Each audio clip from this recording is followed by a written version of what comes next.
Well, if you're making bread, there's a lot more to it than marking it with a B and putting it in the oven for baby and me. It's an art form, or if you're this Houston man, it's a passion.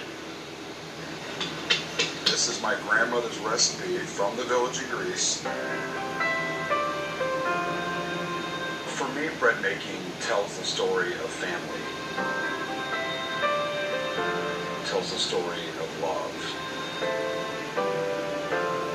There's a romance with it as well.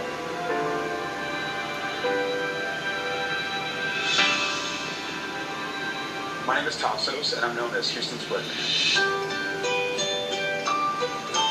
My parents immigrated here from Greece, and out of necessity, my parents had to make bread at home. So when I was 10 years old, I was attached to my mother in the kitchen. I loved the idea of being in there with my hands in the dough, helping my mom, shaping doughs, knowing that I contributed to the family meal.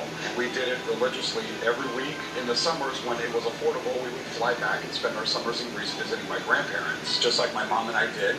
Yaya and I, of course, made bread every week in the kitchen at our house in Greece. This is the first bread I learned how to make when I was 10. My wife and I were having a conversation in our kitchen, and she randomly throws out, we haven't had really good bread since my dad passed away. And I said, I know how to make bread. She immediately responded with, so I've been married to you for almost 8 years, and I didn't know this about you.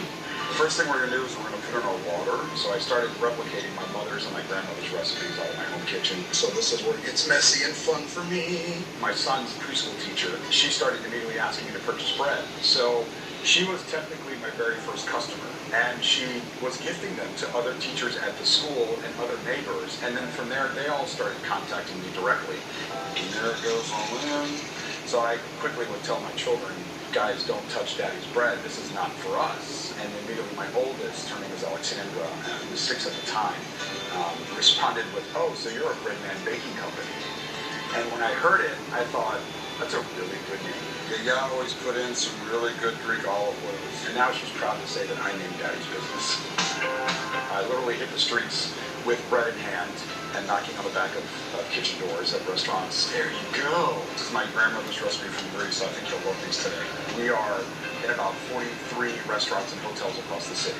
Revival's always been big on sourcing products that are of the highest quality, and that's something that we get from Breadman. And you're going to end up with this big, shaggy mess. It's a very tedious process. It's a process that commands respect. And you have to respect it because it is temperamental. It's a living, breathing product that you're producing. And some days it loves you and some days it doesn't. You have to know how to tame it. You have to know how to respond to it. The weather impacts the bread. The temperature of the water impacts the bread. And so for me, it's very important that I inspect every loaf that leaves that morning that goes out. And so I'm here early in the morning and I'm making sure that everything looks the part, tastes the part. This is not burnt bread. This is caramelized sugars, the natural sugars in the bread itself in the yeast. So you've got to give it its respect. You've got to let it rest. You've got to let it sit and just enjoy itself for the moment. So when you score it, you're literally telling the dough, I want you to go here. I don't want you to burst out the sides or on the bottom. I want you to spring evenly and beautiful and create this really beautiful bread. We'll like to dust the bowls with a little flour to give it a little rustic look.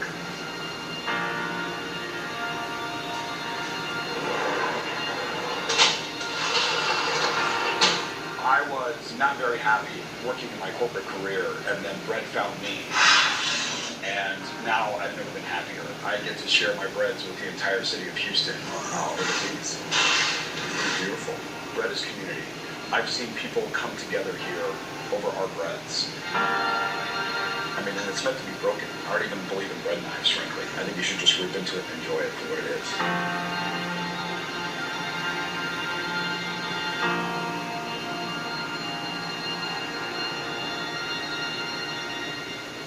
Between bread and turducken and pies, I think I'm ready to go home and eat.